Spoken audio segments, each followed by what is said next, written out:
Jiwon stood in the largest room he had ever seen. The walls were made of crystal that caught light from 3 suns and scattered it into colors he had no names for. Above him, the ceiling stretched so high that clouds formed near the top. Around him stood thousands of beings from across the galaxy. Some had scales, some had fur, some glowed, some floated. Some were so strange that Jiwon could not tell where their heads ended and their bodies began. He was the only human in the room except for his small delegation. They stood near the back, in a section reserved for minor worlds. Earth had only joined the Galactic Coalition 6 months ago. Most species still saw humans as primitives who had barely learned to leave their own planet. Jiwon adjusted his formal suit and tried not to feel small. His supervisor, Doyun, stood beside him looking nervous. They were here to represent Earth at the coronation of the new Galactic Empress. It was an honor just to be invited. Nobody expected them to matter. "Remember," Doyun whispered, "we are here to observe. Do not speak unless spoken to. Do not draw attention. We are the new species. We must be respectful." Jiwon nodded. He understood. Earth was lucky to be here at all. Most worlds waited centuries before being invited to major events. Humans had been given a chance because the previous emperor had been curious about them. Now that emperor was dead, and a new ruler would take the throne. Music began. It did not sound like human music. It hummed through the floor and made Jiwon's bones vibrate. The thousands of aliens fell silent. Every eye, stalk, sensor, and appendage turned toward the grand entrance. The doors opened. They were 5 stories tall and made of metal that seemed alive. Light poured through the opening. Jiwon squinted against the brightness. Then she entered. Even from hundreds of meters away, Jiwon felt his breath catch. She walked alone down a pathway that stretched through the center of the massive room. She wore robes that seemed to be made of starlight itself, shifting and glowing with every step. Her posture was perfect. Her movements were graceful. She did not hurry. She did not hesitate. She walked as if she had walked this path 1,000 times before. But what shocked Jiwon most was her face. She looked human, completely human. She had black hair that fell past her shoulders. Her skin was pale. Her features could have belonged to any woman from East Asia. For a moment, Jiwon thought his eyes were playing tricks on him. How could the new empress of the entire galaxy be human? "Is she—" Doyun started to whisper, but Jiwon held up a hand for silence. The woman continued walking. As she passed different sections of the crowd, beings bowed. Some lowered their heads. Some touched the floor. Some dimmed their lights. Every species had their own way of showing respect, and all of them did so as she passed. Jiwon watched her face. She did not smile. She did not acknowledge the crowd. Her expression was calm, almost distant, as if she existed on a different level from everyone else. But her eyes seemed to hold something ancient, something that had seen more than anyone could imagine. She reached the throne at the far end of the room. It sat on a platform raised high above the floor. The throne itself looked like it was carved from a single massive diamond. Light moved inside it like liquid. The woman turned to face the assembled beings. The room remained silent. Jiwon felt his heart pounding. He could not stop staring. He had never seen anyone carry themselves with such absolute authority. Kings and presidents on Earth seemed like children playing dress-up compared to this woman. An alien official stepped forward. It was tall, thin, with too many joints in its limbs. It spoke in a language that Jiwon's translator implant converted to Korean in his mind. "We gather to witness the ascension of the new empress. By ancient law and sacred tradition, she who holds the celestial key shall rule the coalition. She who commands the respect of all species shall guide us forward. She who proves worthy shall sit upon the eternal throne." The official held up a small object. It glowed with a light that hurt to look at directly. The celestial key, Ji-won assumed, the symbol of ultimate power in the galaxy. The woman reached out and took it. The moment her fingers touched it, the key blazed brighter. The light filled the entire chamber. Ji-won had to look away. When he could see again, the woman held the key against her chest, and it had stopped glowing. She turned and sat on the throne. The moment she sat, every being in the room erupted in celebration. The noise was overwhelming. Thousands of voices, chirps, hums, and sounds Ji-won could not describe filled the air. Holographic displays appeared throughout the chamber showing the new Empress's face. Music played again, louder this time. Ji-won found himself staring at one of the holographic displays. The image showed the Empress's face clearly. She looked to be in her 30s, though it was hard to tell with humans. Her expression remained calm, but now there was something else. A slight sadness in her eyes, perhaps, or loneliness. It was there for just a moment, then gone. Without thinking, Ji-won spoke. He did not speak loudly. He did not mean for anyone to hear. He simply whispered in Korean to himself, expressing what he felt in that moment. "She's the most magnificent, splendid queen I've ever seen." The words left his mouth, and he thought nothing of it. But then something impossible happened. The celebration sounds did not stop, but they seemed to fade. The massive throne room, filled with thousands of beings, became somehow quieter, and the Empress, sitting hundreds of meters away on her throne, surrounded by officials and guards, did something that should not have been possible. She stopped moving. Her head, which had been facing forward, began to turn. Slowly, deliberately. She turned her head to the right, then further right, scanning across the massive crowd. Her eyes moved with precision, as if searching for something specific. Then her gaze locked onto Ji-won. Across hundreds of meters, through thousands of beings, past noise and light and chaos, her eyes found his eyes and held them. Ji-won forgot to breathe. His mind went blank. It was impossible. She could not have heard him. He had whispered in a language that should not exist in this part of the galaxy. He was standing in a crowd of thousands. The celebration was loud. She was far away, but she had heard him. He knew it with absolute certainty. The Empress's expression changed. Her lips curved slightly. It was not quite a smile.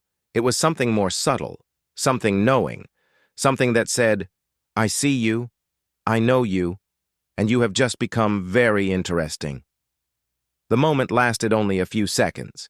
Then the Empress turned back to face forward, and the celebration continued as if nothing had happened. Officials approached the throne. Ceremonies continued. The coronation moved forward, but Ji-won stood frozen. His hands were shaking. Doyen was saying something to him, but Ji-won could not hear the words. All he could think about was that look, that moment of connection, that impossible awareness. The new Empress of the galaxy had heard him whisper. She had found him in a crowd of thousands. She had looked directly at him and acknowledged him. And somehow, Ji-won knew his life had just changed forever. Ji-won could not sleep that night. He lay in his small room in the diplomatic quarters and stared at the ceiling. Every time he closed his eyes, he saw the Empress turning to look at him. He saw her knowing smile. He heard his own whispered words echoing in his mind. It was impossible. She could not have heard him. The science did not work. Sound did not travel that far in a crowded room. Translation implants did not work across hundreds of meters without direct line of communication. And even if she had somehow heard the sound, she should not have understood Korean. Earth's languages were not in the Coalition database yet. They were too new. But she had heard, she had understood, and she had looked directly at him. The next morning, Ji-won went through his duties in a daze. He attended boring meetings with other diplomats. He reviewed trade agreements that he barely understood. He tried to focus, but his mind kept returning to the throne room. Doyun noticed. During lunch, he pulled Jiwon aside. "You have been distracted all day. What happened yesterday? After the coronation, you were acting strange." Jiwon hesitated. How could he explain? "I think the Empress heard me say something. During the ceremony." Doyun frowned. "That is impossible. We were too far away. The room was too loud." "I know it is impossible," Jiwon said, "but I am certain she heard me." "What did you say?" Jiwon felt his face grow warm. "I said she was magnificent. I whispered it in Korean, and she turned and looked directly at me." Doyun's frown deepened. "Jiwon, many people were looking around during the ceremony. It was probably a coincidence. Do not create problems with wild thoughts. We are new here. We cannot afford to—" A soft chime interrupted them. Both men looked down at their communication devices. Jiwon saw a message appear on his screen. "Official Imperial Seal, Priority Level Maximum." His hands shook as he opened it. "Personal summons," he read aloud. "The Empress requests the presence of Diplomatic Attaché Jiwon of Earth. Private audience, Imperial Observatory, tonight at sundown. Come alone." The device fell from his hand and clattered on the table. Doyun stared at him with wide eyes. "That is impossible," Doyun whispered. "Low-level diplomats do not receive private audiences. Even high ambassadors wait months for brief meetings. And come alone? That violates every protocol. This must be a mistake." But Jiwon knew it was not a mistake. His heart pounded in his chest. She had heard him. And now she wanted to see him. The rest of the day passed in a blur. Other diplomats heard about the summons and reacted with shock. Some were envious, some were suspicious. A reptilian ambassador from the Scythini Empire approached Jiwon in a hallway and spoke in a hissing voice. "Be careful, human. The Empress is not what she appears. Many who enter her private chambers do not leave unchanged." Jiwon did not know what that meant, but the warning chilled him. As sundown approached, Jiwon dressed in his best formal suit. He checked his appearance 3 times. He was about to meet the ruler of the entire galaxy. Alone. He had no idea what to expect. A royal guard came to escort him. The guard was tall, covered in silver armor that seemed to be made of liquid metal. It did not speak. It simply gestured for Jiwon to follow. They walked through corridors that grew more beautiful and more isolated with each turn. Eventually, they reached a door that seemed to be made of solid starlight. The guard placed a hand on it, and the door dissolved. "Enter," a voice said from inside, a woman's voice, speaking Korean.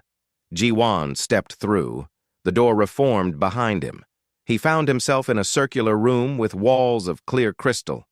Outside the crystal, space stretched in all directions. He could see stars, nebulas, planets. The view was breathtaking. "Beautiful, is it not?" the voice said. Jiwon turned. The Empress stood before a section of the crystal wall, her back to him. She wore simpler robes now, dark blue instead of the ceremonial starlight. Her hair was loose, falling past her shoulders. "Your Majesty," Jiwon said. Dropping to one knee. He did not know the proper protocol, but kneeling seemed safe. "Stand," she said softly, "and there is no need for titles here. In this room, you may call me Mirai." Mirai, a Korean name. Jiwon stood slowly, his mind racing. "You speak Korean. I speak many languages." She still did not turn to face him. "But Korean is the language of my birth." "Your birth?" Jiwon took a step closer. "You are human?" "I am human." Finally, she turned. In the soft light of the stars, her face looked younger, more vulnerable. "I was born on Earth in the year 412. Jiwon felt the room spin. "That is impossible. That was over 2,000 years ago." 2,435 years ago, to be precise. Mirai walked toward him slowly. I was born in a small village in what you now call Korea.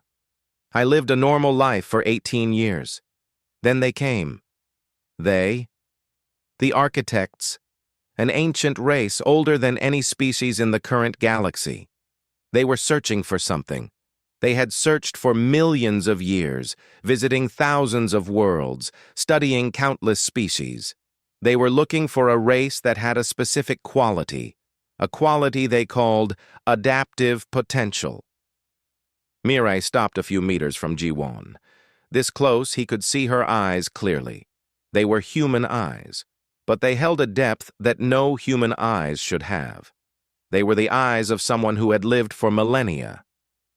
They found it on Earth, she continued, in humans. We had something no other species possessed, the ability to adapt not just physically, but mentally, emotionally. We could change ourselves to fit any situation. We could survive anything. We could imagine what did not exist, and then make it real.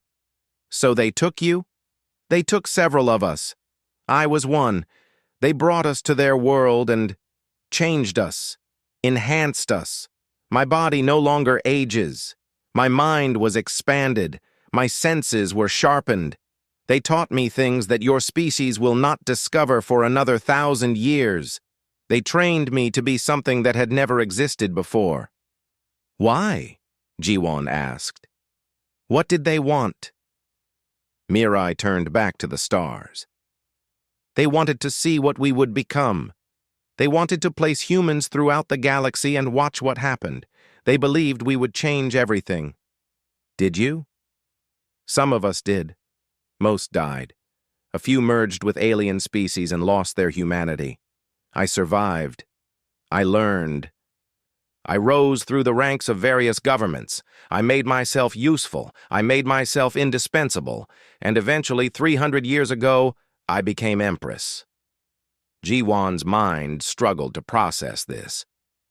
For 300 years, you have ruled the galaxy? As a human? No one knew I was human. They knew I was unusual. They knew I was powerful. But my true nature was hidden.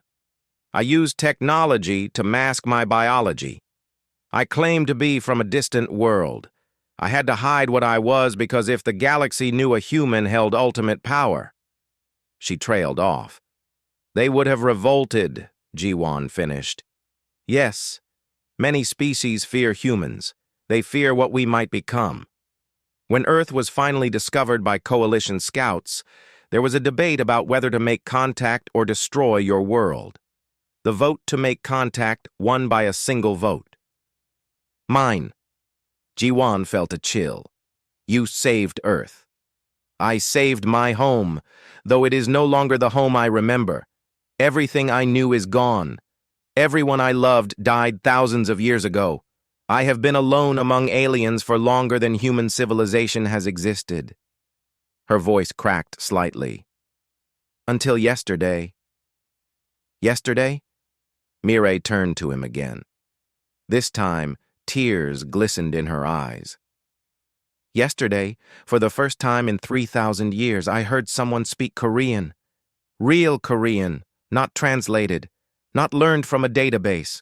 I heard someone from my world, from my species, say something in my language. And for just a moment, I was not alone. Ji-won understood now. You heard me whisper.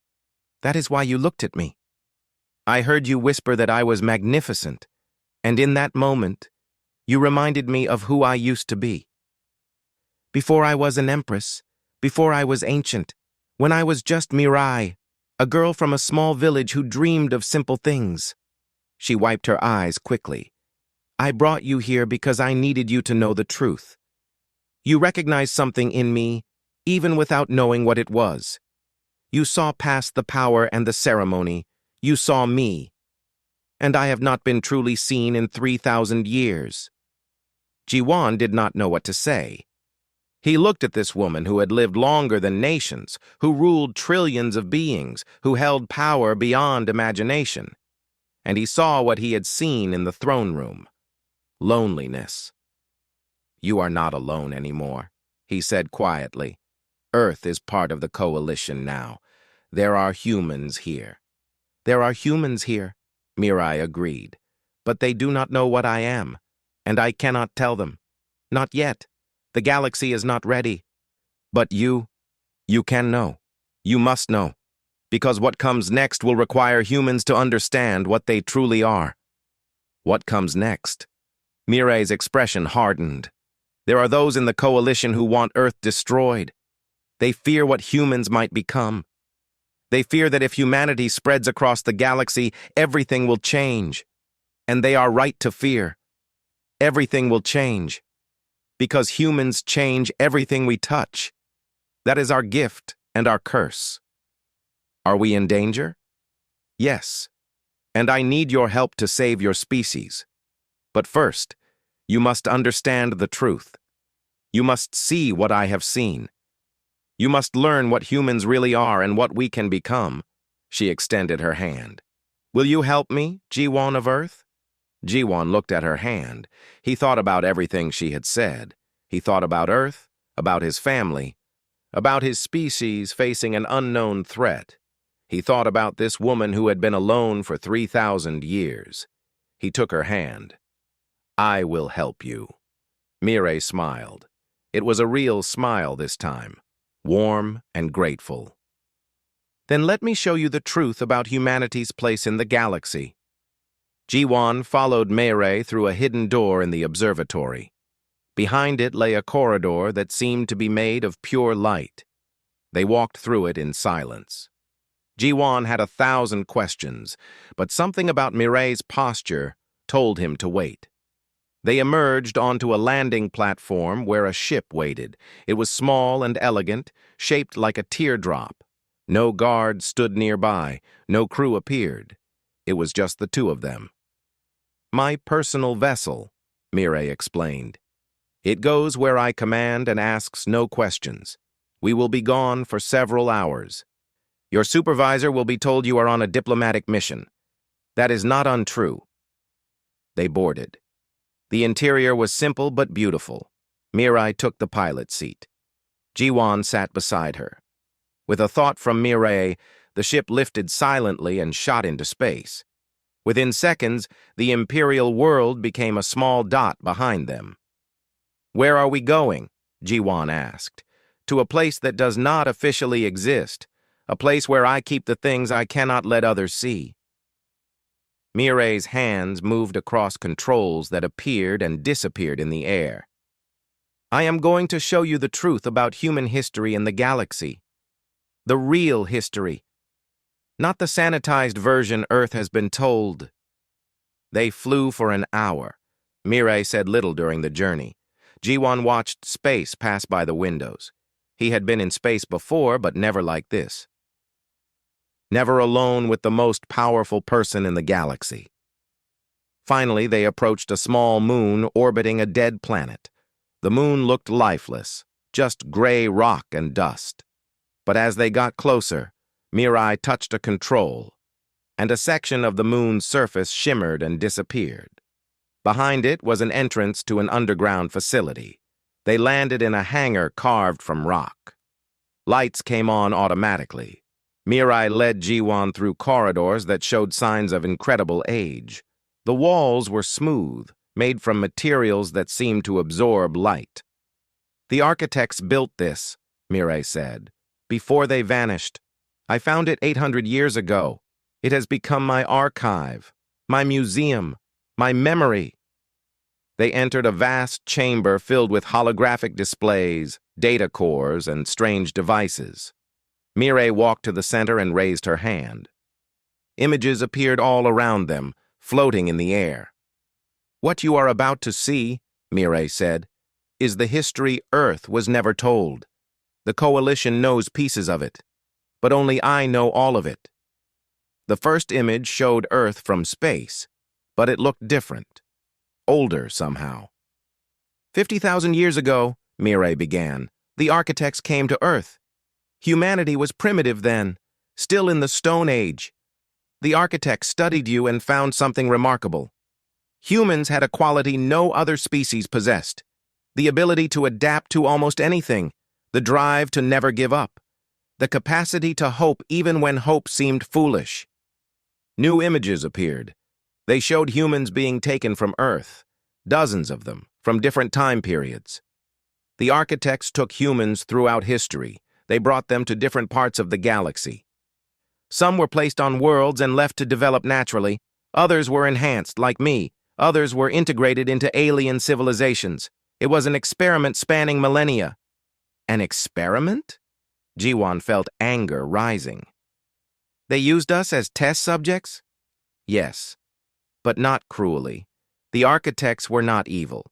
They were curious. They wanted to see what humans would become when given different opportunities. And the results? Mireille gestured, and hundreds of new images appeared. The results were extraordinary. Jiwan saw images of humans on alien worlds, humans who looked different from Earth humans, adapted to different environments, humans with scales, humans with extra limbs, humans with skin that glowed, all recognizably human but changed. Most of these colonies died, Miri said quietly. Space is harsh. Being alone on alien worlds broke them, but some survived, and those who survived, they thrived. She showed him more images. A human scientist standing beside alien colleagues, holding an award. A human warrior leading troops into battle. A human artist creating works that aliens traveled light years to see. Every major species in the coalition has been touched by human influence, Mireille explained. They just do not know it. When the Thalori developed faster than light travel, it was because a human engineer solved an equation their best minds could not. When the Venethi ended their civil war, it was because a human mediator showed them a path to peace they could not see. When the Kryn survived the plague that nearly destroyed them, it was because a human doctor refused to give up searching for a cure. Jiwan stared at the images. But Earth was isolated. We developed alone. We never knew about any of this. Earth was the control group, Mireille said. The architects wanted to see how humans would develop without interference, so they hid Earth. They made it nearly impossible to find. While humans spread across the galaxy in secret, Earth remained pure and untouched. Until now. Until now. Mireille's expression darkened. Earth has been discovered. The isolation is over, and that is when the problems began.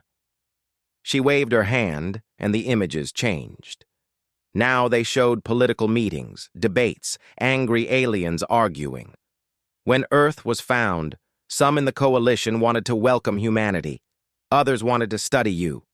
And others... She paused. Others wanted to destroy you. Why? Because they are afraid. They looked at human history and saw only violence, war, destruction.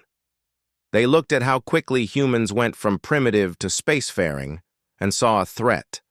They remembered the humans who had influenced their own societies and realized what humanity might become if allowed to spread freely. Mireille showed him recordings of coalition debates. Jiwan watched alien senators argue about Earth's fate. He heard them call humans dangerous, unstable, too emotional, too unpredictable. A faction called the Conclave formed, Mireille continued, led by species who believe the galaxy should remain orderly and controlled. They see humans as chaos. They want Earth quarantined forever, trapped in your own solar system. And if they cannot achieve quarantine, they will push for elimination. Jiwan felt cold. They want to destroy Earth? Not openly, not yet. But they are laying the groundwork, spreading fear, gathering support, building a case that humanity is too dangerous to exist freely. Mireille turned to face him directly. And I cannot stop them alone. As Empress, I must appear neutral. I cannot show favoritism to one species. If I defend Earth too strongly, they will question why. They will investigate. And if they discover I am human, they will say I have been compromised. They will unite against me and against Earth. Everything will be lost. Then what can we do? Mireille walked closer. We must prove them wrong. Humanity must show the galaxy what humans truly are. Not the violent primitives they fear, but the adaptable, hopeful, incredible species I know you to be. You must face their challenges and pass their tests. You must make them see humans the way I see you. How can I do that? I am just a low-level diplomat. You are human. That is enough. Mireille placed a hand on his shoulder. I have spent 3,000 years watching humans achieve the impossible. I have seen humans solve problems that stumped species with 10,000 years more experience. I have seen humans make peace where peace seemed impossible. I have seen humans refuse to die when death seemed certain. That is what humans do. We survive. We adapt. We overcome. Jiwan looked at all the images floating around them. Thousands of years of human history across the galaxy, all kept secret, all hidden away. Why are you showing me this? He asked. Because you need to understand what is at stake. Earth thinks they are alone. Earth thinks humanity is weak and new. But the truth is, humans have been shaping this galaxy for thousands of years. You have strength you do not even know you possess. And now that strength will be tested. The Conclave will challenge us. They already are. In 3 days, the Coalition Senate will hold a hearing. Earth's membership will be reviewed. The Conclave will demand tests. They will try to prove that humans are unworthy, and you— Mireille squeezed his shoulder. You will help Earth pass those tests. Me? I am not a hero. I am not special. You are human. That makes you special. Mireille smiled sadly. I have been alone for 3,000 years, Jiwan. I have had no one to talk to. No one who understood what it means to be human. And then yesterday I heard you whisper. Such simple words. But they reminded me why I have fought so hard to protect Earth. They reminded me that my species is worth saving. She pulled her hand back and straightened. I will teach you everything I can in the time we have. I will give you tools and knowledge, but in the end, success will depend on you and other humans showing the galaxy who you really are. Can you do that? Jiwan thought about Earth, about his family, about the billions of people who had no idea their entire species was being judged. He thought about all the humans in the images around him, scattered across the galaxy, achieving impossible things. He thought about Mireille, alone for 3,000 years, carrying the weight of protecting an entire species by herself. I will try, he said. That is all I ask. Mireille turned back to the displays. Now, let me show you the specific challenges you will face. The Conclave has prepared 3 tests: innovation, diplomacy, combat, each designed to make humans fail. But I know humans. I know that what appears to be weakness is actually strength. I know that humans are at their best when things seem impossible. For the next several hours, Mireille taught Jiwan everything she knew about the Coalition, the Conclave, and the tests humanity would face. She showed him weaknesses in alien thinking. She explained how human intuition and emotion could solve problems that pure logic could not. She gave him insights earned over 3,000 years. When they finally returned to the Imperial world, dawn was breaking. Jiwan felt overwhelmed but also strangely confident. He understood now what Mireille had been trying to tell him. Humans were not weak. They were just different. And sometimes different was exactly what the galaxy needed. As he prepared to leave the ship, Mireille stopped him. Jiwan, one more thing. You cannot tell anyone what I am. Not yet. If the truth comes out before the time is right, everything will collapse. I understand. Your secret is safe. Thank you. She hesitated, then added quietly, and thank you for seeing me. Not the Empress. Just me. I had forgotten what that felt like. Jiwan bowed. Thank you for trusting me with the truth. He left the ship and walked toward his quarters. The suns were rising. A new day was beginning, and somewhere in the galaxy, the Conclave was preparing their challenges. But Jiwan was no longer afraid. He had seen the truth. Humans had been changing the galaxy for thousands of years. Now it was Earth's turn to show what humanity could do. The tests were coming, and humanity would be ready. The Coalition Senate chamber was different from the Coronation Hall, smaller but no less impressive. It was shaped like a spiral, with seats arranged in descending rings that led down to a central platform. Thousands of senators from hundreds of worlds filled the seats. Each species had their own section, their own colors, their own way of occupying space. The human delegation sat in the newcomer section, high up near the entrance. There were only 5 of them. Earth had not been a member long enough to have more representatives. Jiwan sat beside Doyun, trying to look calm. Inside, his heart raced. 3 days had passed since Mirai showed him the truth. 3 days of secret meetings and hurried preparations.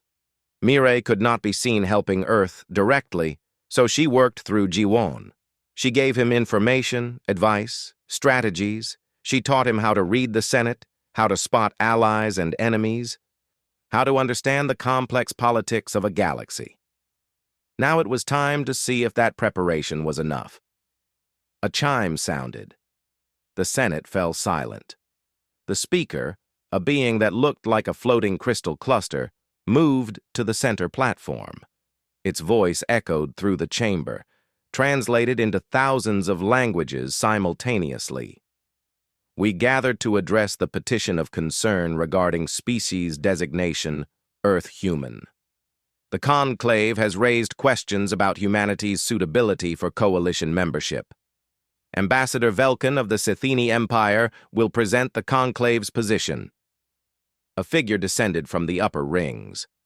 Velkin was tall, reptilian, covered in dark green scales. His eyes were cold and calculating.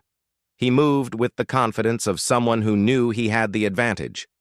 Jiwan had learned about Velkin from Mirai. He was old, even by galactic standards, over 500 years of political experience. He had destroyed species before, legally, using Senate procedures and careful arguments. He was dangerous. Velkin reached the center platform. He turned slowly, making eye contact with as many senators as possible. When he spoke, his voice was smooth and reasonable. Fellow senators, I come before you not with hostility, but with concern. Concern for the safety and stability of our coalition. 6 months ago, we welcomed a new species, the humans of Earth. We did so with optimism and hope. But since that time, information has come to light that troubles me deeply. Holographic displays appeared throughout the chamber. They showed images of Earth's history, wars, destruction, pollution, weapons.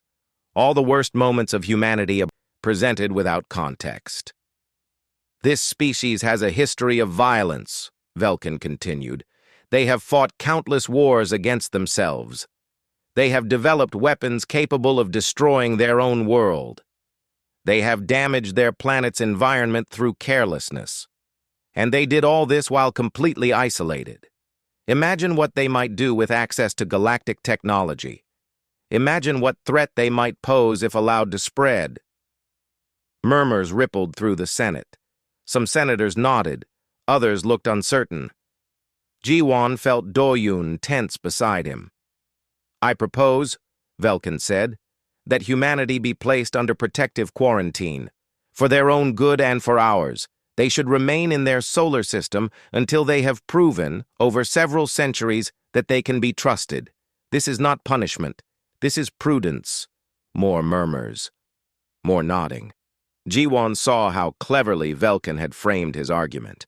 He was not calling for Earth's destruction. He was calling for Earth's protection.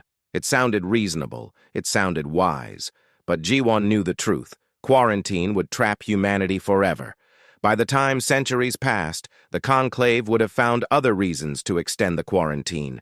Earth would become a zoo, its people specimens to be studied, but never allowed to be free. The speaker's voice rang out. Does Earth wish to respond? Doyen started to stand, but Jiwon touched his arm. Let me. You? But I am the senior diplomat. Trust me. Please. Doyen hesitated, then nodded. Jiwon stood and made his way down the spiral to the center platform. He felt thousands of eyes watching him. He felt the weight of representing his entire species. But he also remembered what Mirai had taught him. Humans are at their best when things seem impossible. He reached the platform and faced the Senate. He saw Velkin watching him with a slight smile, like a predator eyeing prey. Senators, Jiwon began, Ambassador Velkin has shown you images of humanity's failures. He has painted us as violent and dangerous. And I will not lie to you. Those images are real. Those events happened. Humans have made terrible mistakes. He saw surprise on some alien faces. They expected him to deny the evidence. But let me show you something else. Jiwon activated his own display. New images appeared. Humans helping each other after disasters, scientists sharing discoveries freely, artists creating beauty from nothing, people of different cultures coming together. This is also humanity. For every war, we had 100 peace treaties. For every weapon, we created 1,000 tools. For every act of destruction, we performed 10,000 acts of creation. He turned to face Velkin directly. You say we are dangerous because we fought ourselves, but we also stopped fighting ourselves. We learned, we grew, we changed. That is what humans do. We adapt, we improve, we become better than we were. Words, Velkin hissed. Any species can claim to have changed. We need proof. Then test us, Jiwon said simply. You want proof? Give us challenges. Let us demonstrate what humanity can do. If we fail, we accept your judgment, but if we succeed, Earth remains free. The Senate erupted in discussion. The speaker called for order. When silence returned, the speaker said, The conclave may propose tests if they wish, but be warned. This could set a precedent. No species has been tested in this manner before. Velkin's smile widened. We accept. 3 tests. If humanity passes all 3, we will withdraw our petition. But the tests will be difficult. They will be designed to prove whether humans truly belong in the coalition. Jiwon felt a chill, but kept his expression calm. We accept your terms. The speaker made the agreement official. The Senate session ended. As beings filed out of the chamber, Jiwon returned to the human section. Doyen grabbed his arm. What have you done? We know nothing about these tests. They will design them to make us fail. I know, Jiwon said quietly, but it was the only way. Quarantine would have been approved today. Now we have a chance. That night, Jiwon met with Mirai again in her private observatory. She stood at the window, looking at the stars. You did well, she said without turning. You gave Earth a fighting chance. You knew this would happen. You knew they would propose tests. I suspected. Velkin is predictable. He always takes the path that appears most reasonable while achieving his true goals. Now she turned to face him. The tests will be announced tomorrow. Innovation, diplomacy, and combat. Each designed to highlight human weaknesses. Can we pass them? That depends on who takes the tests. You will need to choose the right humans for each challenge, and you will need to prepare them quickly. The conclave will not give you much time. Over the next week, Jiwon barely slept. He reviewed files on every human in the coalition sector. He needed an engineer for the innovation test, a mediator for the diplomacy test, and a pilot for the combat test. But they had to be more than skilled. They had to be people who embodied what made humans special.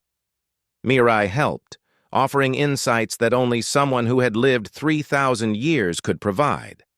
Together, they narrowed the choices. For innovation, they chose Hyunwoo, a young engineer who had been working on deep space stations. His file showed he had a talent for solving problems in unusual ways. He did not follow standard procedures. He improvised. For diplomacy, they selected Soman, a mediator who had helped resolve conflicts on Earth before joining the space program. She had a gift for understanding emotions and finding common ground. For combat, they picked Taijin, a pilot with a strange record. He had crashed more ships than anyone else in training, but he had also survived impossible situations. He had instincts that defied logic. When Jiwon told them they had been selected, all three reacted with shock. "Why me?" Hyunwoo asked. "There are engineers with much more experience." "Because you think differently," Jiwon replied. "And different is what we need." "I am not a warrior," Soman protested. "I just talk to people." "That is exactly why you are perfect for the diplomacy test," Jiwon assured her. "I crash a lot," Taejin pointed out. "That seems bad for a combat test." "You crash, but you survive. That is what matters." Jiwon spent days preparing them. He shared everything Mireille had taught him. He explained what each test would likely involve. He emphasized that they should not try to think like aliens. They should think like humans. That was their advantage. The tests were scheduled for the following week. The entire galaxy would watch. If humanity failed, Earth would be quarantined. If they succeeded, Jiwon did not let himself think too far ahead. One test at a time. The night before the first test, Mirai summoned him again. She looked tired, which was strange. He had never seen her look tired before. "I am taking a risk helping you," she said quietly. "There are senators who suspect I am showing favoritism toward Earth. They are watching me closely. I must be more careful." "I understand. You have already done so much." "Not enough." She turned away from the window. "Jiwon, there is something you should know. Even if humanity passes all three tests, Velkin has a backup plan. I do not know what it is yet, but I know him. He will not accept defeat easily. He will have one final move prepared. Then we will deal with it when it comes." Mirai smiled sadly. "Such human thinking. Always confident, always hopeful. I have missed that." She walked closer. "Promise me something. No matter what happens, do not let them make you afraid. Fear is what the Conclave wants. They want humans to doubt themselves. Do not give them that satisfaction." "I promise." "Good." She placed something in his hand. A small device. "If you need me, press this. I will come, regardless of protocol or politics. You are not alone in this fight." Jiwon closed his hand around the device. "Neither are you. Not anymore." After he left, Mireille stood alone in her observatory. She looked at her reflection in the crystal wall. For 3,000 years she had worn masks. She had played roles. She had been whoever the galaxy needed her to be. But now, for the first time, she had someone who knew the truth. Someone who saw her as human, not as empress. And that changed everything. Tomorrow, the tests would begin. Tomorrow, humanity would either prove itself or be caged forever. And Mirai would have to watch from the sidelines, unable to help directly, trusting in the species she had been separated from for thousands of years. She touched the crystal wall and whispered to her reflection, "Please, be who I know you can be. Show them what humans truly are." In the darkness of space, stars burned. And somewhere among those stars, the fate of humanity hung in the balance. The testing arena was built in orbit around the Imperial world. It was a massive structure, visible from the planet's surface, designed to hold millions of spectators. Beings from across the galaxy had come to watch. Some supported humanity. Most were simply curious. Many hoped to see humans fail. Jiwon stood in the human observation box with Doyon and the rest of Earth's small delegation. Below them, in the center of the arena, a platform waited. That was where each test would take place. Screens floated throughout the arena, showing every angle to every spectator. Nothing would be hidden. Everything would be recorded. The Empress sat in her private box across the arena. Mirai looked calm and distant, as always. She could not show favoritism. She could not give any sign that she cared. But Jiwan knew she was watching every moment. Velkin stood at the edge of the central platform, addressing the crowd. His voice carried through speakers that reached every corner of the arena. 3 tests, he announced. Innovation, diplomacy, and combat.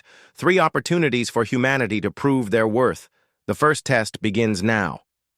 A section of the platform transformed into a workshop. Tools appeared. Materials materialized. Complex machinery rose from beneath the floor. At the center sat a device that looked broken, its parts scattered and smoking. "This is a quantum resonator," Velkin explained. "It powers deep space stations by tapping into the fabric of space itself. This particular resonator has malfunctioned in a way our best engineers cannot solve. It has been broken for 3 years. Hundreds of experts from dozens of species have tried to repair it. All have failed. Your human engineer has 2 hours to fix it. If he succeeds, humanity passes the first test." Hyunwoo was escorted to the platform. He looked small and nervous under the lights, surrounded by millions of watching eyes. Jiwan felt his stomach tighten. This was impossible. How could Hyunwoo fix something that experts could not? But that was the point, Jiwan realized. The test was designed to be impossible. It was designed to make humans look foolish. Hyunwoo approached the broken device slowly. He knelt beside it, studying the scattered parts. Minutes passed. He did nothing but look. The crowd began to murmur. Some laughed. Was the human confused? Frozen with fear? Jiwan remembered what Mirai had taught him. Humans think differently. They see patterns others miss. They approach problems from unexpected angles. After 20 minutes, Hyunwoo finally moved. But he did not touch the broken device. Instead, he walked to the tool section and picked up something simple. A hammer. The crowd's murmuring grew louder. Was he going to hit the device? That would only break it more. Hyunwoo returned to the resonator. He studied it for another 10 minutes. Then, very carefully, he hit one specific spot with the hammer. Not hard, just a firm tap. Nothing happened. The crowd erupted in laughter. The human had broken it more. What foolishness. What primitive thinking, using violence to solve a delicate technical problem. But Hyunwoo was not done. He moved to a different spot and tapped again. Then again. Then again. Each tap was precise, measured, calculated. He was not breaking things. He was doing something else. After an hour of this strange behavior, Hyunwoo finally began reassembling the device. His hands moved quickly now, confident. He put pieces together in ways that seemed wrong. He bypassed sections that looked essential. He added connections that should not work. The crowd watched in confusion. What was he doing? This was not how quantum resonators were assembled. This violated every engineering principle. With 15 minutes remaining, Hyunwoo placed the final piece. He stood back and pressed the activation switch. The device hummed. Then it glowed. Then it pulsed with a light that was beautiful and steady. On the screens throughout the arena, diagnostic readings appeared. The resonator was not just working. It was working better than it had when it was new. Silence fell over the arena. Then, slowly, sound returned. Gasps, whispers. How was this possible? An official verified the readings. The device was truly fixed.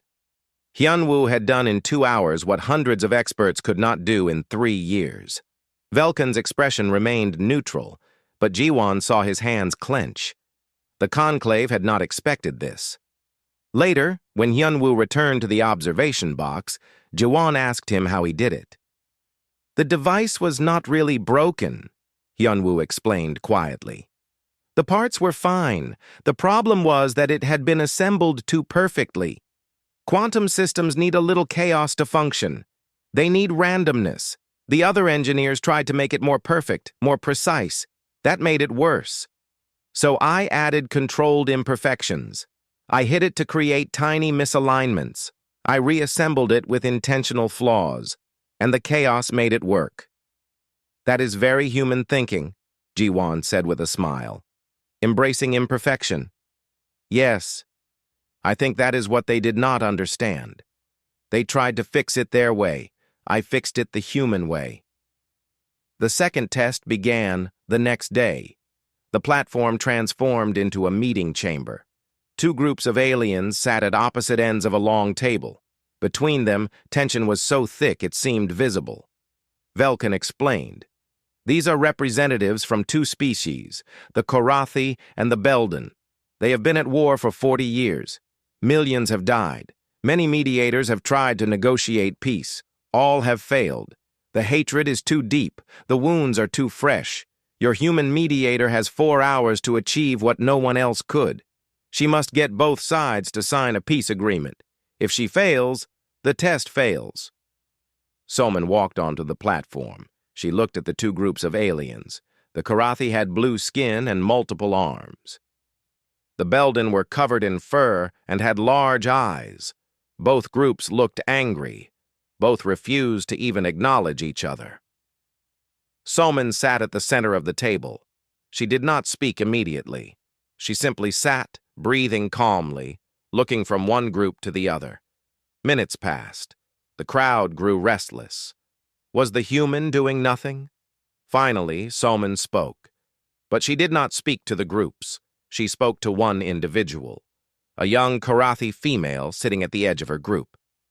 You lost someone recently, Soman said softly. I can see it in how you hold yourself. Who was it? The young Korathi looked startled. My brother. He died in a battle 6 months ago. Soman nodded. I am sorry. Then she turned to a Belden male. And you are tired, so tired. You want this war to end, do not you? The Belden's large eyes widened. How did you know? Because you keep looking at the door as if you want to escape, because your shoulders are slumped, because you are here when you could have sent someone else. Soman leaned forward. Everyone at this table is tired. Everyone has lost someone. Everyone wants it to end. But no one wants to be the first to say it because that would seem weak. She stood and walked around the table, speaking to individuals, not groups. She asked about their families, their homes, their hopes. She did not talk about politics or territory or any of the issues that had caused the war. She talked about people, about feelings, about grief and fear and exhaustion. Slowly, something changed. The Korathi and Belden stopped sitting at opposite ends. They started to shift closer. They started to talk to each other instead of at each other. They started to see each other as people instead of enemies. 3 hours into the session, Soman placed a document on the table. A peace agreement. It was simple, fair. It gave both sides things they needed while taking away things they wanted. Neither side would be completely happy, but both could live with it. The leaders hesitated. Signing would mean admitting the war had been a mistake, admitting that their people had died for nothing. Or, Soman said gently, signing means making sure no more people die. It means choosing life over pride. That is not weakness. That is the hardest kind of strength. The Korathi leader picked up the pen. Her hand shook. She looked at the Belden leader. If I sign, will you? The Belden leader nodded slowly. I will sign if you sign. They signed together. As their signatures appeared on the document, the crowd erupted. Not in laughter this time, in amazement. 40 years of war ended in 4 hours because one human understood something the other mediators had not. People are not logic problems. They are emotions given form. And emotions need to be acknowledged, not dismissed. The third test came 2 days later. The platform became a combat simulator. 2 ships appeared, projected in holographic form so everyone could see. One was a standard coalition fighter, small and agile. The other was a conclave war vessel, 3 times larger and covered in weapons. "Your pilot will face our champion," Velkin announced. "Combat until one ship is disabled. No weapons that would kill the pilots, but everything else is permitted. This is a test of skill, strategy, and courage." Tajin entered the smaller ship. The conclave champion entered the war vessel. The crowd watched as both ships activated and rose into the simulated space above the platform. The battle began. The conclave champion attacked immediately, firing precise shots that Tajin barely dodged. The war vessel was faster than it looked, and its weapons were powerful. Every shot that connected shook Tajin's fighter. His shields began to weaken. The crowd leaned forward. The human was clearly outmatched. The ship was inferior. The pilot was less experienced. This test would be over quickly. But Tajin did not fight the way the champion expected. He did not try to trade shots or use superior tactics. Instead, he flew erratically, making mistakes, seeming panicked. He dodged when he should have turned. He fired when he should have dodged. His movements looked random and desperate. The champion grew confident. The human was clearly an amateur. This would be an easy victory. The champion pressed the attack, moving closer, preparing for the finishing blow. That was when Tajin struck. All his mistakes had been positioning. All his panic had been strategy. He had made the champion overconfident, drawn him in close, and now Tajin fired everything he had at point-blank range. The champion's shields were designed for long-range combat. At this distance, they shattered. Tajin did not stop. He rammed his fighter into the war vessel, sacrificing his own shields to disable the champion's weapons. Then he spun away and fired again, hitting the engines. The war vessel went dark, disabled.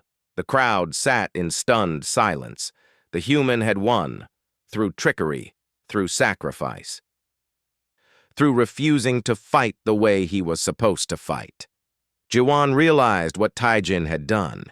He had used humanity's greatest weapon, the ability to seem weak while being strong, the willingness to break rules and ignore expectations, the refusal to give up even when losing seemed certain. All 3 tests were complete. All 3 tests were passed. The crowd could not believe it. The conclave could not believe it, but the results were undeniable. Velkin stood at the center of the platform, his face showing rage barely controlled. "The tests are passed," he announced, "but this proves nothing. These humans succeeded through luck and tricks, not true skill. I demand—" "You demand nothing," the Empress's voice rang out. Mireille stood in her box, her expression stern. "The terms were clear, 3 tests. Humanity passed all 3. The petition is denied." But Velkin was not finished. He turned to face Mirai directly, ignoring all protocol. "I demand that you recuse yourself from any decisions regarding Earth. It is clear you have shown favoritism. Unless you can prove you have no connection to humanity, your judgment is compromised." The arena fell silent. Every eye turned to the Empress. This was the trap Mirai had warned Jiwan about. Velkin was forcing her to choose: deny her humanity and abandon Earth, or reveal the truth and lose everything. Jiwan watched Mirai's face. For just a moment he saw fear there, real fear, the weight of 3,000 years of secrets pressing down on her. Then her expression changed. The fear vanished. Her eyes hardened. And Jiwan knew what she was about to do. She was going to tell the truth. Mireille stepped forward to the edge of her observation box. The entire arena watched. Millions of beings held their breath. The Empress rarely spoke publicly. When she did, galaxies listened. "You want proof," Mireille said, her voice carrying to every corner of the arena, "that I have no connection to humanity. Very well, I will give you proof. I will tell you the truth I have hidden for 3,000 years. Jiwan felt his heart stop. She was really going to do it. She was going to sacrifice everything. "My name," Mireille continued, is not a name from some distant, unknown world. My name is Han Mirai. I was born on Earth in the year 412 by their calendar. I am human. I have always been human. And for 3,000 years I have ruled this galaxy as a human. The arena exploded. Shouts, screams, roars. Beings jumped from their seats. The noise was deafening. Jiwon could barely hear his own thoughts. Beside him, Doyen grabbed his arm, his face pale with shock. She is human? Doyen whispered. The Empress is human? On the platform, Velkin's face showed triumph. He had won. He had forced the Empress to reveal her secret. Now she would be destroyed, and with her, Earth's last protection. But Mirai was not finished. She raised her hand, and somehow, through all the noise, beings fell silent. Her presence commanded attention in a way nothing else could. You are shocked, she said. You feel betrayed. You wonder how a human could have led you.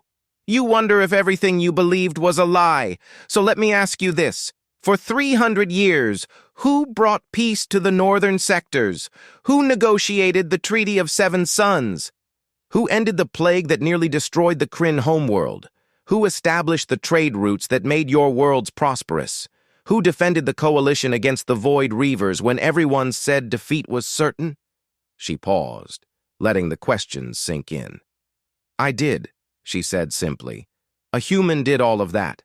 If humanity is so flawed, so dangerous, so unworthy, then how did one of them lead you to your greatest age of peace and prosperity? The silence held. Beings looked at each other uncertain. She was right. Her record was undeniable. 300 years of mostly peaceful rule. But she had lied. She had deceived them. I lied, Mirai admitted as if reading their thoughts. I hid what I was because I knew you would not accept a human ruler. I knew you would fear what I represented. And I was right to hide, because look at your reactions now. Look at how you respond when you learn the truth, not by examining my actions, but by focusing on my species. She turned to look directly at Velkin. You demanded I recuse myself. You demanded proof of my impartiality. But I am the least impartial being in this galaxy when it comes to Earth. I have spent 3,000 years ensuring my homeworld survived. I have manipulated events, influenced decisions, and used every bit of power I possess to protect humanity. And I would do it again.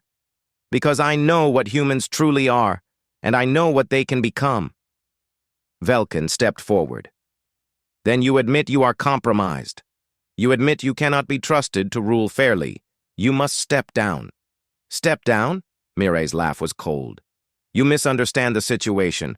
I am not stepping down. I am issuing a challenge. The arena erupted again. A challenge? From the Empress? That had not happened in over 1,000 years. Ancient law, Mirai said, her voice cutting through the noise, allows any senator to challenge the ruler for the throne through personal combat. I challenge you, Velkin. If you believe humans are so weak, so unworthy, then prove it. Face me, defeat me, take my throne. But if I win, the conclave is disbanded, and you never speak of quarantining Earth again. Velkin's eyes widened. He had not expected this. You cannot be serious. You are asking me to fight you? An ancient woman against a warrior in his prime? I am asking you to prove your words with action, Mirai said. Or are you afraid? Do you suspect that maybe, just maybe, you are wrong about human weakness? The crowd pressed closer. This was unprecedented. This was the most dramatic moment in galactic politics in centuries. Velkin looked around, seeing all the eyes on him. If he refused, he would look like a coward. But if he accepted and lost to a human, pride won. I accept your challenge, and when I defeat you, humanity will be quarantined for 1,000 years. Then let us begin.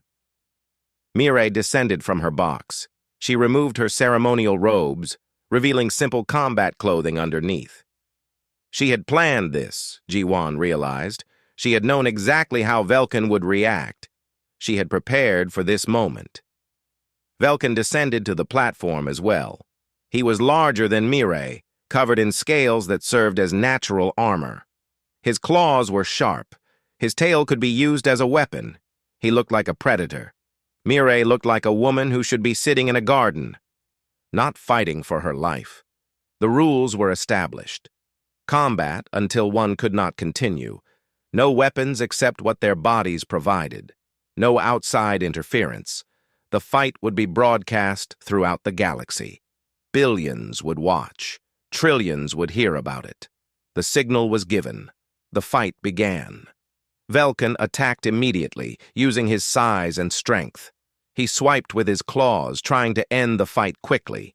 Mirai did not try to block. She moved. She flowed. She was there one moment and gone the next. Velkin's claws hit empty air. The crowd gasped. How did she move so fast? She was supposed to be old. She was supposed to be weak. But Mirai was neither. 3,000 years of life meant 3,000 years of learning. She had mastered every fighting style in the galaxy. She had trained with warriors from 1,000 species. She had survived assassination attempts that would have killed anyone else. She had fought in wars that existed now only in history books. Velkin was strong. Mirai was experienced. Velkin was fast. Mirai was faster. Velkin had natural weapons. Mirai had turned her entire body into a weapon. The fight lasted only 3 minutes. Mirai moved like water, like wind, like something that could not be caught or stopped. She struck pressure points Velkin did not know he had. She used his strength against him. She made him look clumsy and slow. When it ended, Velkin lay on the platform, gasping for air, unable to stand. Mirai stood over him, barely breathing hard, not a scratch on her. "This," she said loudly, addressing the entire arena, "is what humans do. We survive. We learn. We adapt. We become more than anyone expects. You looked at me and saw weakness because I appear human. You assumed I would be easy to defeat because humans are supposed to be primitive. You were wrong." She turned in a slow circle, making eye contact with as many beings as possible. Every species in this coalition has underestimated humans at some point. And every time, you have been proven wrong. When the Thalori could not solve their propulsion problems, a human solved it. When the Venethi could not find peace, a human found it. When the Kryn were dying, a human saved them. We have been among you for thousands of years, making your lives better, and you never knew because you never thought to look. She pointed at Hyunwoo, Soman, and Taejin in the human observation box. Those 3 humans just passed tests designed to make them fail. They succeeded not despite being human, but because they are human. They think differently. They feel deeply. They refuse to give up. That is humanity's strength. That is why we belong in this galaxy. The arena was silent. Beings processed what they had seen, what they had learned. Their entire understanding of humanity had been challenged in a matter of minutes. Mirai walked to the center of the platform. "I am stepping down as Empress, not because I was defeated, not because I am unworthy, but because I am tired of hiding. I am tired of pretending to be something I am not. I am human, and I am proud of it.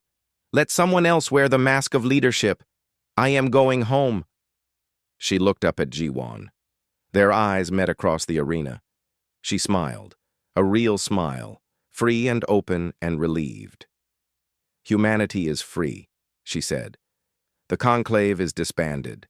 Earth will never face quarantine. And anyone who threatens my homeworld will answer to me personally. Empress or not, I am still the most dangerous being in this galaxy. Remember that." She walked off the platform. Guards moved to escort her, but she waved them away. She walked alone through the crowd of millions, her head held high. Beings parted before her, some in respect, some in fear, all in awe. Jiwon watched her go.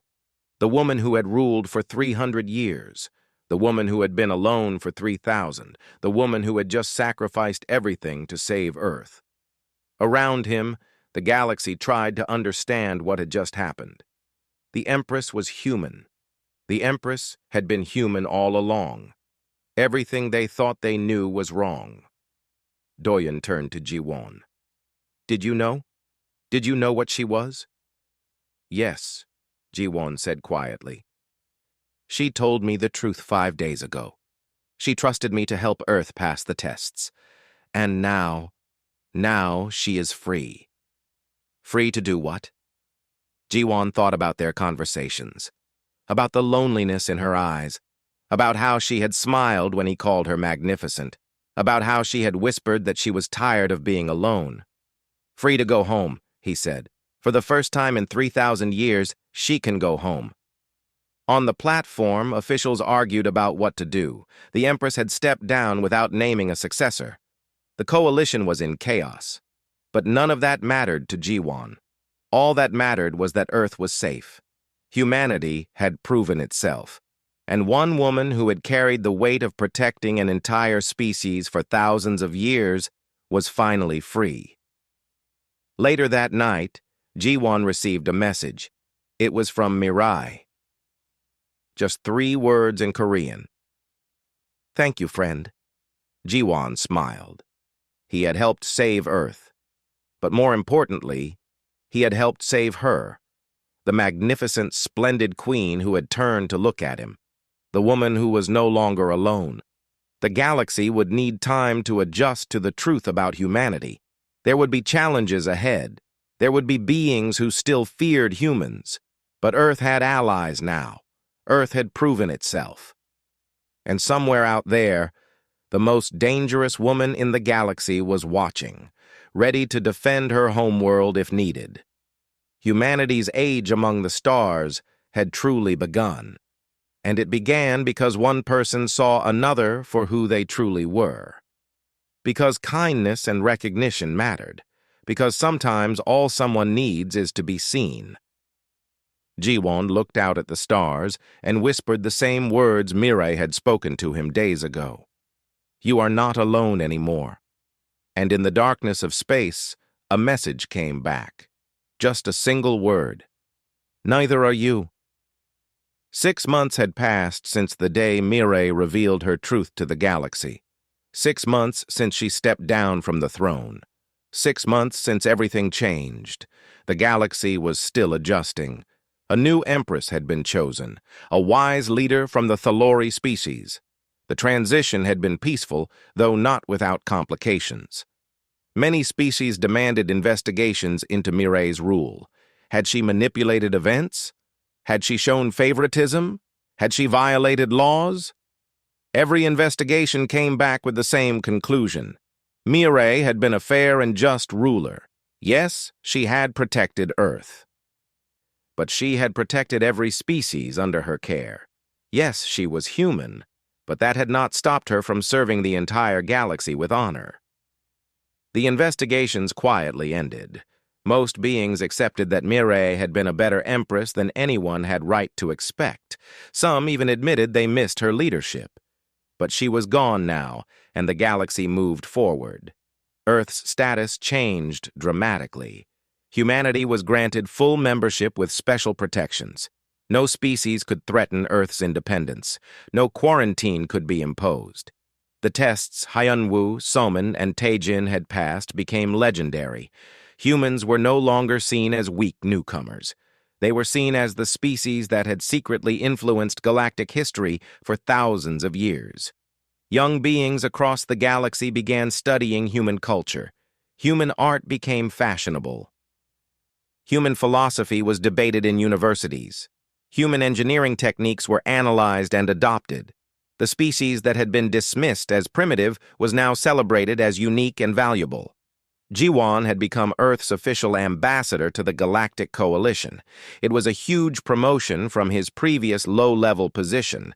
He now sat in the Senate, representing his entire species. It was overwhelming. It was terrifying. But he was managing. And through it all, he wondered about Mirai. Where had she gone? What was she doing? He had received a few brief messages from her in the first month, but then silence. She had said she was going home. But what did that mean for someone who had lived 3,000 years? Then, on a quiet morning, Jawan received a message. It was from Earth. From Seoul, specifically. "Come home," it said. "I want to show you something." M. Ji-won requested leave immediately. Within a day, he was on a ship heading toward Earth. He had not been home in over a year. He had been so busy with diplomatic work that he had not had time to visit. Now, as the blue and green planet came into view, he felt emotion rising in his chest. Home. No matter where he traveled, no matter how many alien worlds he visited, nothing compared to Earth. He landed in Seoul and made his way to the coordinates Mirai had sent. They led to a traditional house in a quiet neighborhood. The house was old but well-maintained, with a small garden in front. Ji-won knocked on the door. Mirai opened it. She looked different. She wore simple clothes, jeans, and a sweater. Her hair was tied back casually. No robes, no crown, no symbols of power. She looked like any other woman in her 30s. She looked ordinary, and somehow that made her more beautiful than when she had been empress. "Ji-won," she said with a warm smile. "Welcome. Come in." He entered. The house was small and cozy. Traditional Korean furniture mixed with comfortable modern pieces. Pictures on the walls showed landscapes from Earth. Books filled shelves. It smelled like tea and home cooking. "You live here?" Ji-won asked. "In Seoul?" "I bought this house 3 months ago," Mirai said, leading him to the living room.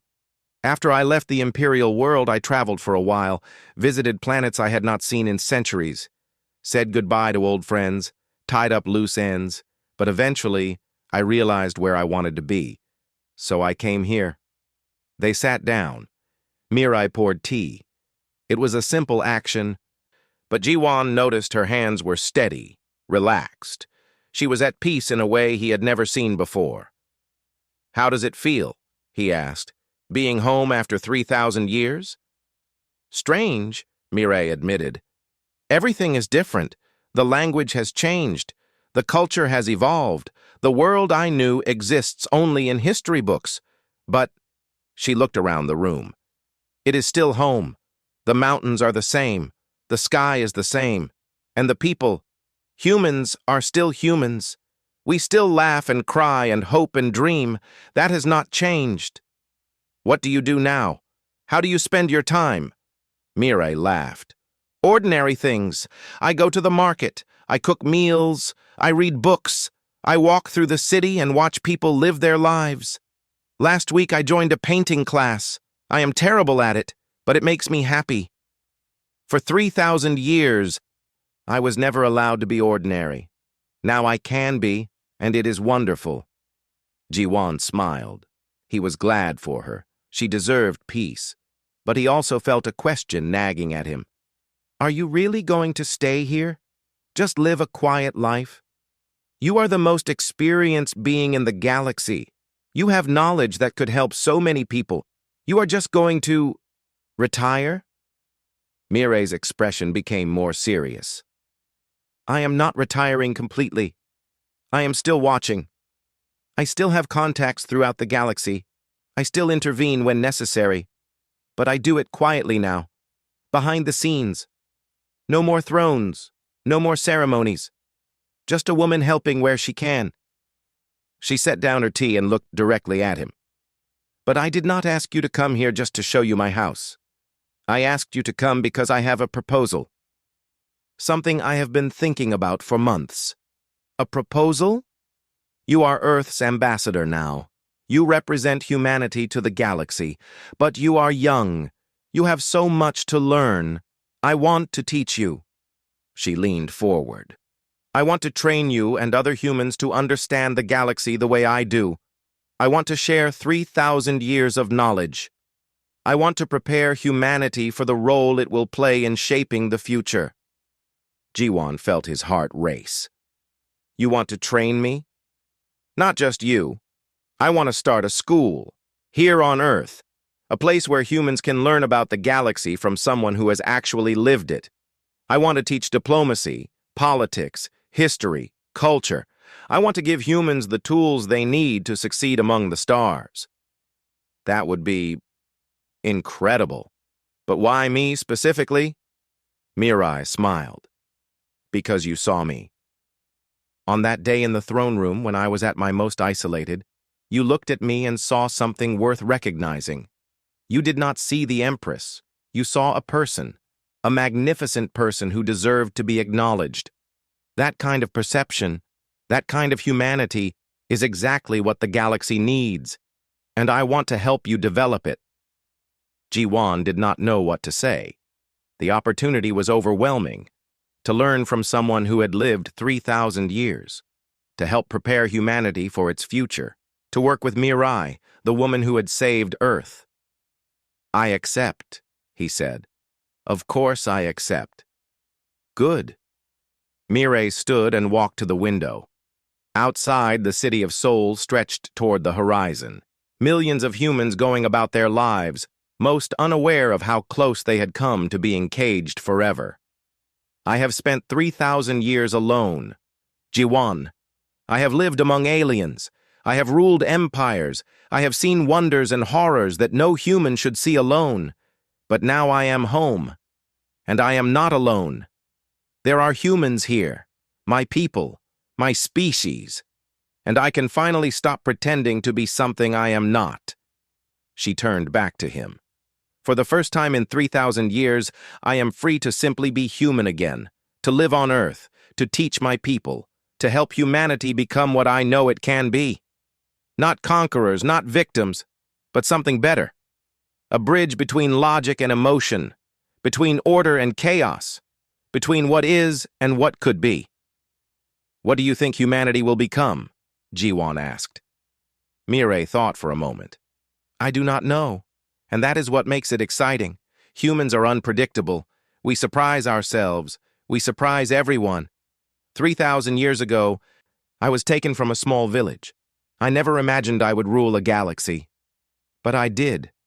And now, humans from Earth are going out into the stars. What will they do? What will they achieve?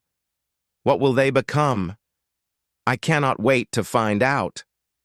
She walked back to the couch and sat beside him. But I do know this. Humanity's greatest strength is not intelligence. It is not technology. It is not even adaptability.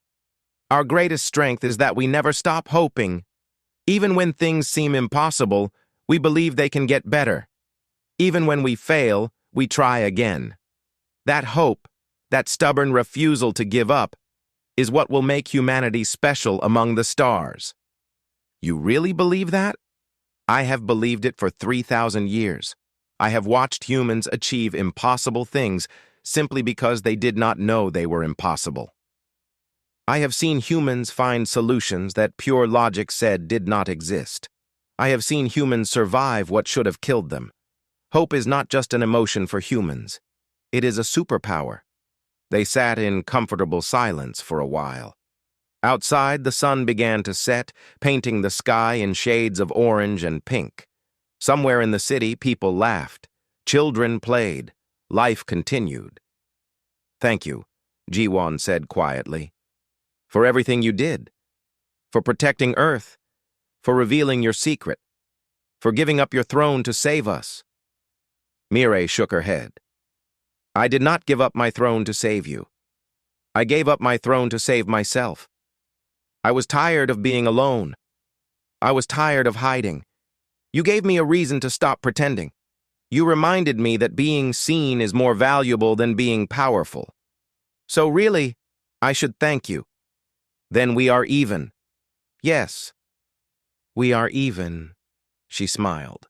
And now we can move forward, together, not as empress and diplomat, not as ancient being and newcomer, but as humans, as friends, as people working toward the same goal. What goal is that? Making sure humanity does not waste its potential. Making sure we become the species I know we can be. making sure that 3,000 years from now, when someone looks back at this time, they will say, that is when humanity truly began to shine. Jiwon raised his teacup. To humanity's future, Mireille raised hers. To not being alone anymore. They drank. Outside, the city lights began to turn on. Above the city, stars appeared in the darkening sky. Those same stars held millions of worlds, billions of beings, all part of the Galactic Coalition.